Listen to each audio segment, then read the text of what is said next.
नमस्कार प्रिय विद्यार्थियों, कल हमने गदल कहानी का परिचय प्राप्त किया था। और गदल कहानी की जो विशेषता है, गदल जो इसका स्त्री पात्र नायिका है, उसकी विशेषताओं के बारे में देखा था। और गदल की आत्मसम्मान और निर्भीकता जो है इस कहानी का मूल उद्देश्य है।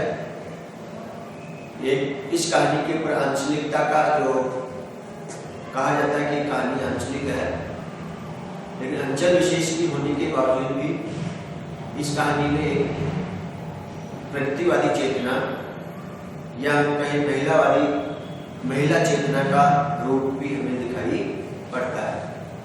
आज हम गदल कहानी का अध्ययन करेंगे।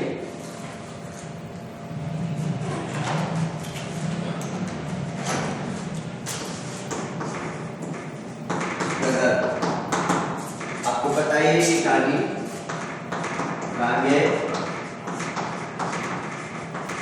राघव की कहानी है।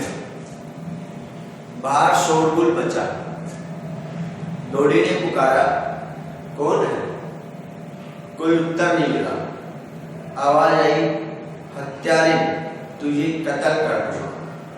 देखेगा कहानी जो है, कहानी का प्रारंभ जो है वो घटना विशेष से कहानी का प्रारंभ हो रहा है, यानी एक घटना घटित हो रही है।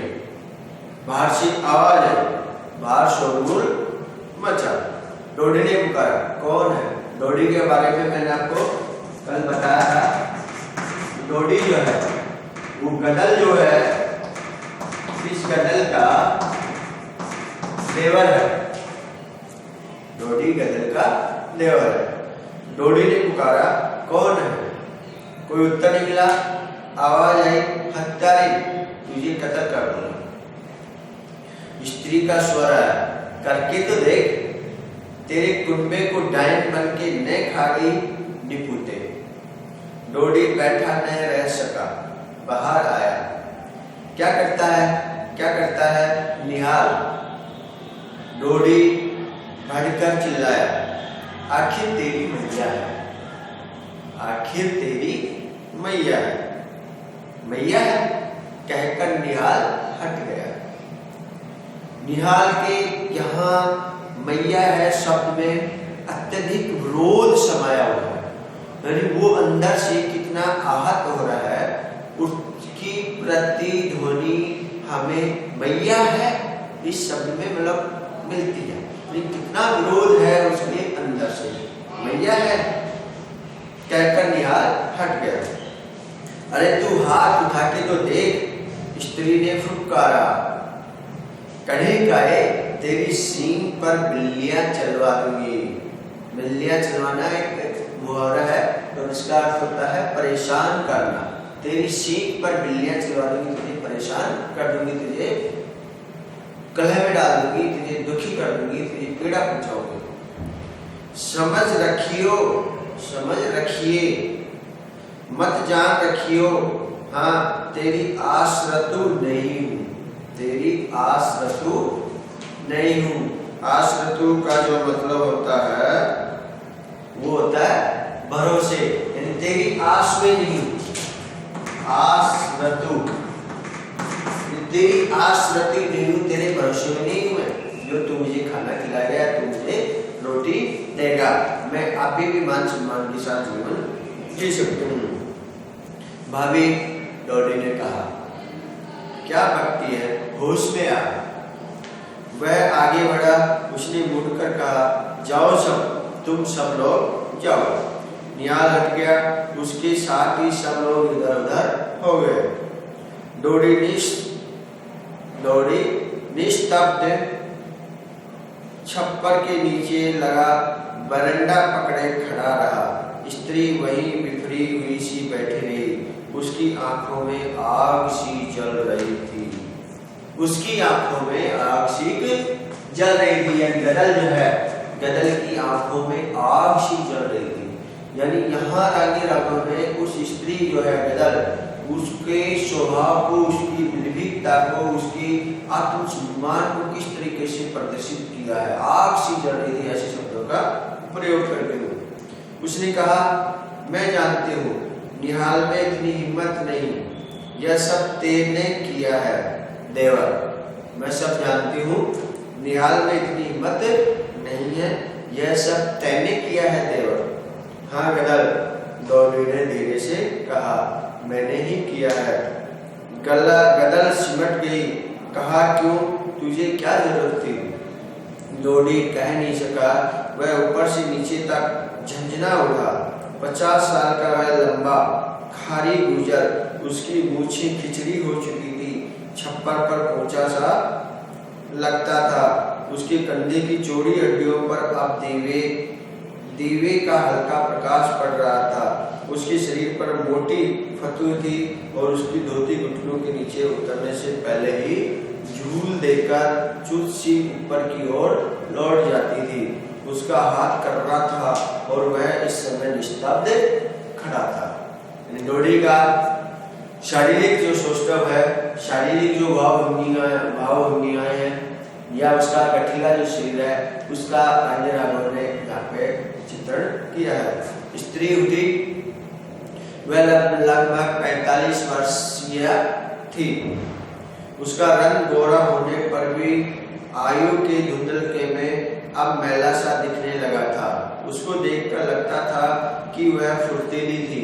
जीवन भर कठोर मेहनत करने से उसकी गठन के ढीले पड़ने पर भी उसकी फुर्ती अभी तक मौजूद थी। तुझे शर्म नहीं आती गदल? डोडी ने पूछा। तुझे शर्म नहीं आती गदल? डोडी ने पूछा। गदल जवाब देती है, क्यों, शर्म क्यों आए? गदल ने पूछा। क्यों, शर्म क्यों आए? गदल ने पूछा। डोडी क्षण भर सकते में पड़ गया। भीतर से चौबारे से आवाज आई, शर्म क्यों आएगी इसे? शर्म तो उसे आए जिसकी आंखों में हया बची हो, जिसकी आंखों में हया बची हो। और हया का मतलब यहाँ लज्जा है, लज्जा गिलानी से है कि इसे शर्म क्यों आएगी, इसकी आंखों में तो हया ही नहीं बची है, लज्जा ही नहीं बची है। निहाल, डोडी चिल्लाया, तू चुप रह। निहाल, डोडी चिल्लाया, तू चुप रह। फिर आवाज बंद हो गई। गदल ने कहा, मुझे क्यों बुलाया है तूने? डोडी ने इस बात का उत्तर नहीं दिया। पूछा, रोटी खाई है? नहीं, गदल ने कहा। खाती भी कम वक्त रास्ते में मिले। खेत होकर लौट रही थी, रास्ते में अरने कंडे बीनकर के लिए जा रही थी। डोडी ने पुकारा, निहाल, बहू से कह अपनी सास को रोटी दे जाए। भीतर से किसी स्त्री की ढीठ आवाज सुनाई दी, अरे अब लोहारों की बैयर आई है, उन्हें क्या गरीब खारियों की रोटी भाएगी? बैयर का मतलब यहाँ औरत से है। बैयर जो है, बैयर का मतलब औरत, कि अब ये जो है लोहारों की बैयर आई है। लोहारों की बैयर आई है। बैयर औरत, गदल जो है खारी जाति से थी और खारी जाति से जो है वो लोहारों के यहाँ घर जाके बैठ गए, या एक तरीके से घरवासा कर लिया। घरवासा करना इसको बोलते हैं जो बिना शादी के किसी पुरुष के साथ जाकर के रहने लग गया है। तो अब ये लोहारों की बैयर है, रोटी क्या ये खाएगी? क्या गरीब खारियों की रोटी भाएगी? कुछ स्त्रियों ने ठाका लगाया। निहाल चिल्लाया, सुन ले परमेश्वरी, जगहशाही हो रही है, खारियों की तो तूने नाक कटाकर छोड़ी।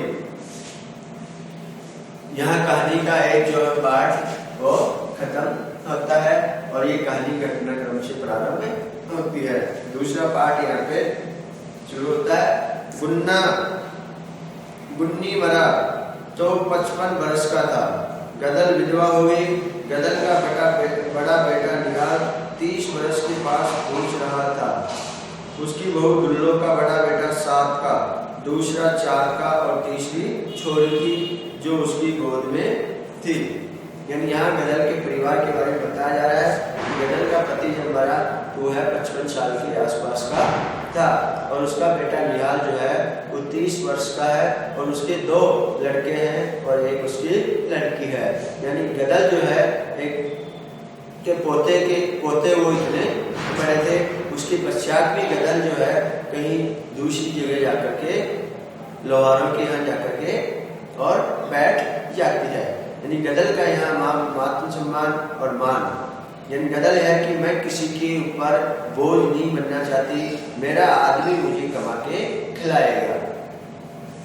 निहाल से छोटी तर्रा ऊपर की 2 बहनें थी, चंपा और चमेली, जिनका क्रम से झाल और पिछवाड़ा गांव में ब्याह हुआ था। आज उनकी गोदियों में उनके लाल पुत्र का धूल में गुटरवन चलने लगे थे। अंतिम पुत्र नारायण 22 का था, जिसकी बहू दूसरे बच्चे की मां होने वाली थी। ऐसी गदल इतना बड़ा परिवार छोड़कर चली गई थी और 32 साल के एक लोहारे गुजर के यहाँ जा बैठी थी। 32 साल के उम्र के एक लोहार के व्यक्ति जो है, एक पुरुष जो है, उसकी गदल जाकर के बैठी थी। लोहार गुजर के यहाँ जा बैठी थी 32 साल का उम्र के, जबकि उसका लड़का ही जो है 30 साल की उम्र का है। कौन? निहाल। निहाल भी 30 वर्ष की उम्र का है। डोडी गुन्ना का सगा भाई था। डोडी गुन्ना का सगा भाई था। बहुत ही बच्चे भी हुए, सब मर गए, अपनी जगह अकेला रह गया। गुन्ना ने बड़ी बड़ी कही, पर वह फिर अकेला ही रहा। उसने ब्याह नहीं किया, गदल ही के चूल्हे पर खाता रहा। गदल ही के चूल्हे पर, गदल जो है उस गदल के चूल्हे, यहाँ चूल्हे से मतलब घर परिवार से है। घर परिवार से गदल जो है उसको बना रोटी बना करके देती थी और उसी के चूल्हे पर वो खाता रहा।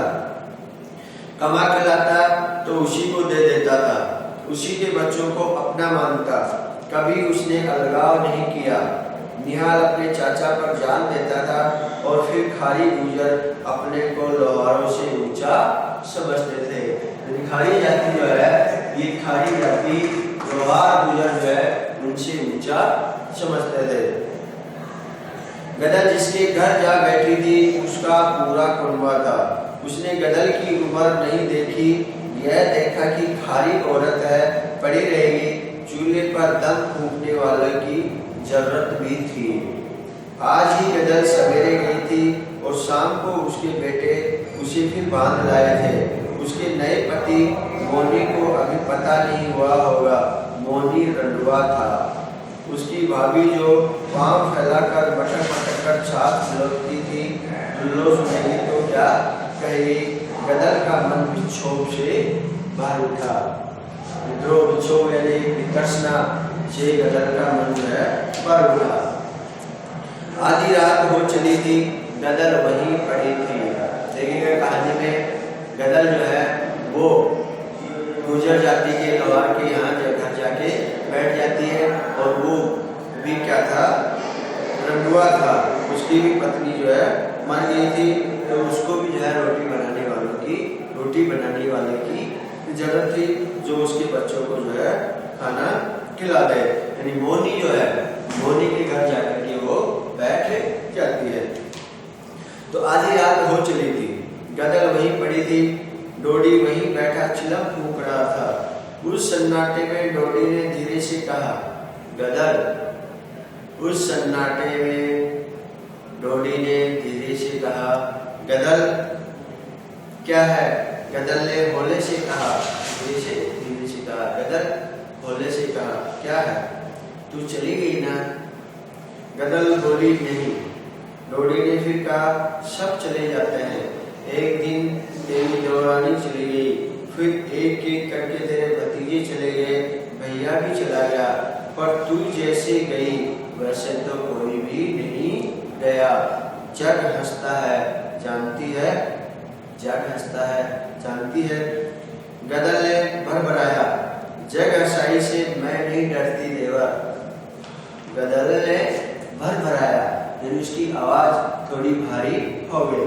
गदल ने भरभराया, जग हसाई से मैं नहीं डरती देवर, जब 14 की थी तब तेरे भैया मुझे गांव में देख गया था, तू उसके साथ तेल पिया लठ लेकर मुझे लेने आया था ना, तब मैं आई थी कि नहीं।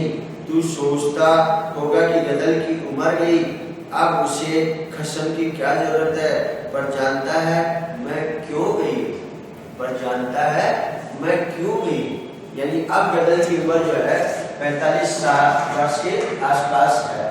तो कहती है तेरा भैया मुझे देख आया था गांव में, और तू तेरे भैया के साथ लठ लेकर के गया था, तेल पिया लठ लेके गया था, और मुझे तुम लाए थे। तो जानता है मैं क्यों गई, मेरी उम्र हो गई, मैं आई थी कि नहीं।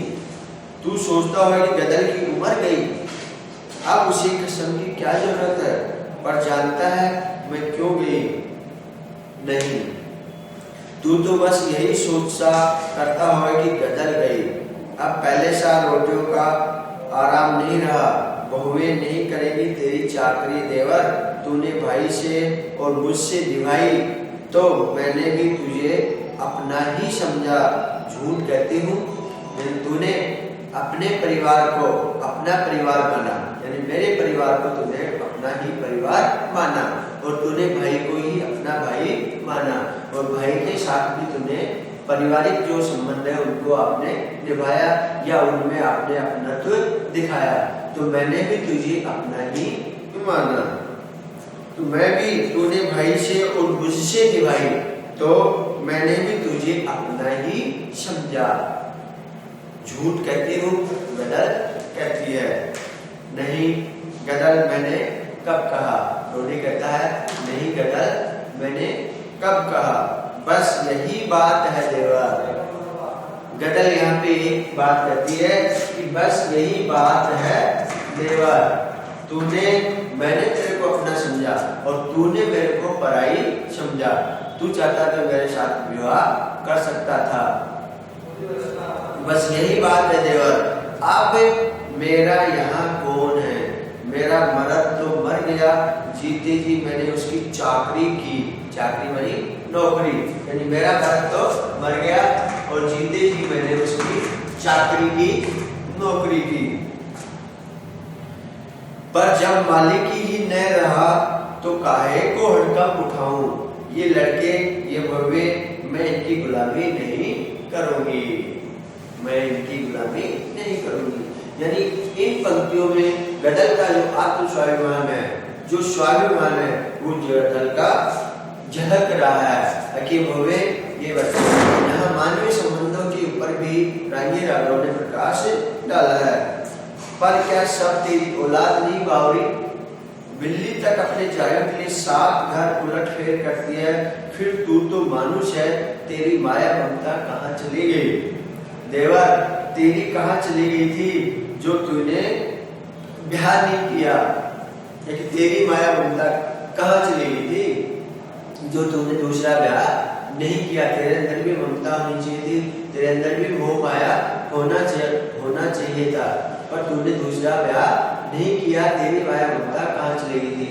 यहाँ गदल का जो व्यक्तित्व है वो जवाबदेही या हाजिर जवाब का व्यक्तित्व उभर करके सामने आ रहा है, और ये भी आ रहा है कि गदल सब कुछ समझती है और मानवीय संबंधों को, बहुओं को, बेटों को, इन सबको भी वो समझती है। यानी आदमी औरत का एक रिश्ता होता है कि औरत अपने आदमी को धनी मानती है, कसम मानती है, उसको ईश्वर मानती है। देवर तेरी कहाँ चली गई थी जो तूने ब्याह नहीं किया, तुझे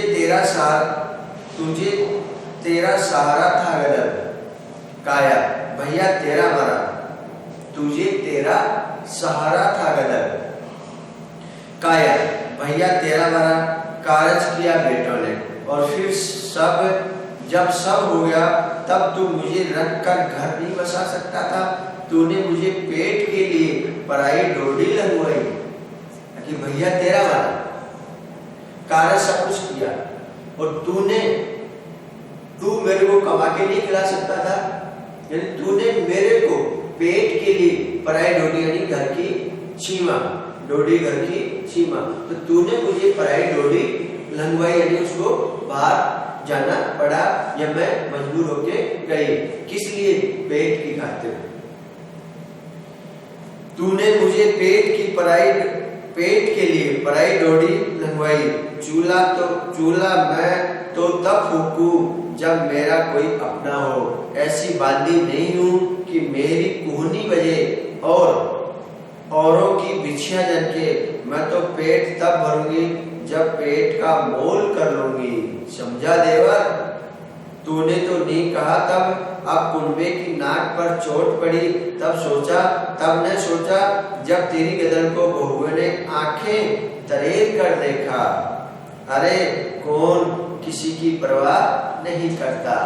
यहाँ गदल का कितना जो व्यक्तित्व है, चरित्र चित्रण है गदल का, पुरानी राव ने कितना सशक्त चरित्र चित्रण किया है। और गदल के रूप में एक सशक्त यानी सत्यवादी या जो जग में जो सच्चाई है उस सच्चाई का बखान यहाँ पे किया है। गदल डोरी ने भर्राए स्वर में कहा, मैं डरता था। भला क्यों? तो गदल मैं बुढ़ा हूँ, डरता था। जग हंसेगा, बेटे सोचेंगे शायद चाचा का अम्मा से पहले से ही नाता था, तभी तो चाचा ने दूसरा ब्याह नहीं किया। गदल भैया की भी बदनामी होती ना। अरे चल रहने दे, गदल ने उत्तर दिया। अरे चल रहने दे, यानी कितनी निर्भीकता, कितना विरोध। गदल कितनी सोच, कितनी चेतना गदल के व्यक्तित्व में दिखाई पड़ रही है। अरे चल रहने दे, गदल ने उत्तर दिया। भैया का बड़ा ख्याल रहा तुझे, तू नहीं था कारज में उनके क्या? मेरे ससुर मरे थे तब मेरे भैया ने बिरादरी को जुमाकर होठों से पानी छुलाया था अपने, और तुम सबने कितने बुलाए? तू भैया, दो बेटे, यही भैया है, यही बेटे हैं, 25 आदमी बुलाए कुल। क्यों आखिर? कह दिया लड़ाई में कानून है, पुलिस 25 से ज्यादा होते ही पकड़ ले जाएगी। डरपोक कहीं के, मैं नहीं रहती ऐसे के, मैं नहीं रहती ऐसो के। यानी साफ डोडी को कहती है डरपोक कहीं के, यानी तुझे समाज की मान मर्यादा। और डोडी खुद भी कहता है कि मैं डरता था। और गदल उसको स्पष्ट कहती है कि डरपोक कहीं के, तेरा भैया मरा, तूने क्या किया? 20 आदमी को बुला करके तुमने जो है कारज कर दिया। कारज का मतलब होता है मृत्यु भोज। कारज का मतलब होता है मृत्यु भोज। और मेरा ससुर मरा तब कैसे किया था? हठा डोडी का स्वर बदला, कहा मेरे रहते तू पराये मर्द के घर जा बैठेगी। हठा डोडी का स्वर बदला, मेरे रहते तू पराये मर्द के घर जा बैठेगी। हाँ, अब के तो कह दिया। वह उठकर बढ़ा, 100 बार कहूँ लाला। गदल बड़ी बोली, डोली बढ़ा। गदल ने फुफकारा कि आ मैं सामने देख, मेरे को हाथ लगा के देख। यानी गदल ने फुफकारा, यानी विरोध का जो स्वर है, गदल का विरोध का जो स्वर है, या गदल जो है कितनी फुर्तीली है, गदल में कितना साहस है, उस साहस को यहाँ लेखक ने, कहानीकार रानी ने प्रदर्शित किया है। डोडी रुक गया, गदल देखती रही, डोडी जाकर बैठ गया। गदल देखती रही, फिर हंसी, कहा तू मुझे करेगा? तुझमें हिम्मत कहाँ है देवर? मेरा नया मर्द है ना? मर्द है, इतनी सुन तो ले भला। मुझे लगता है तेरा भैया ही फिर मिल गया है मुझे। तू वही रुकी, मर्द है। अरे कोई बैर से घिघियाता है, बढ़कर जो तू मुझे मारता तो मैं समझती तू अपनापन मानता है। मैं इस घर में रहूंगी। डोडी देखता ही रह गया। रात गहरी हो गई। गदल ने लहंगे की परतें फैलाकर तन ढक लिया। डोडी उड़ने लगा। चलो मित्रों, चौथा पार्ट इसका कहानी का हम कल अध्ययन करेंगे। थैंक यू, धन्यवाद।